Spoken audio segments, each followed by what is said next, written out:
মানুহে এটি চিন্তা কৰিব লাগে যে 40,000 ল'ৰা ছোৱালীয়ে টকা পইচা নিদিয়াকৈ চাকৰি পাব, তাতকৈ আমাৰ সমাজত ডাঙৰ কথা কি হ'ব?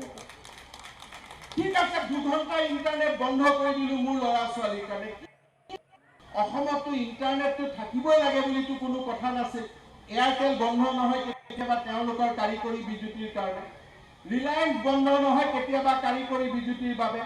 মোৰ ল'ৰা ছোৱালীৰ ভৱিষ্যতৰ কাৰণে চৰকাৰে কিয় বন্ধ কৰিব লাগে? মই নিজেই বন্ধ কৰি থৈ দিছো। বোলে উবেৰ ওলাৰ ক্ষতি হৈছে, তেওঁলোকে বুজি নাপায় যে আটাইতকৈ লাভ হৈছে উবেৰ ওলাৰ। কাৰণ উবেৰ ওলাৰ ল'ৰা ছোৱালীয়ে টকা পইচা নিদিয়াকৈ চাকৰি পাব, কাৰণ উবেৰ ওলাৰ ড্ৰাইভাৰৰ লাখ টকা ঘোষ দিব পৰা তেওঁলোকৰ শক্তি নাই।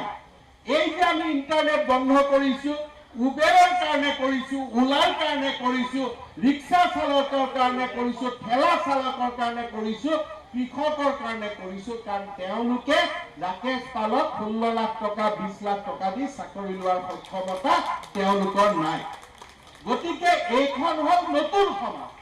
আমি এখন নতুন অসম নিৰ্মাণ কৰিব খুজিছো, য'ত বিদ্যাঞ্জলি হ'ব, য'ত দৰিদ্ৰ লোকৰ ল'ৰা ছোৱালীয়ে টকা পইচা নিদিয়াকৈ চাকৰি পাব, যিখন অসমত দেউতাক মাকক ল'ৰা ছোৱালীয়ে তীৰ্থযাত্ৰা কৰিবলৈ লৈ যাব, যিখন অসমৰ মানুহ গাঁৱলৈ যাব, যিখন অসমৰ মানুহে সনাতনৰ পৰিয়াল কেন্দ্ৰিক যি পৰম্পৰা আছিল সেই পৰম্পৰাক আকৌ এবাৰ নতুনকৈ ৰক্ষা কৰিব।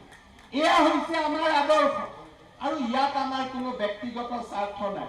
এনেকুৱা নহয় যে 2 ঘণ্টা ইণ্টাৰনেট বন্ধ কৰি থাকোঁতে CMৰ মোবাইলটো খোলা আছে বুলি, CMৰ মোবাইলো বন্ধ আছে।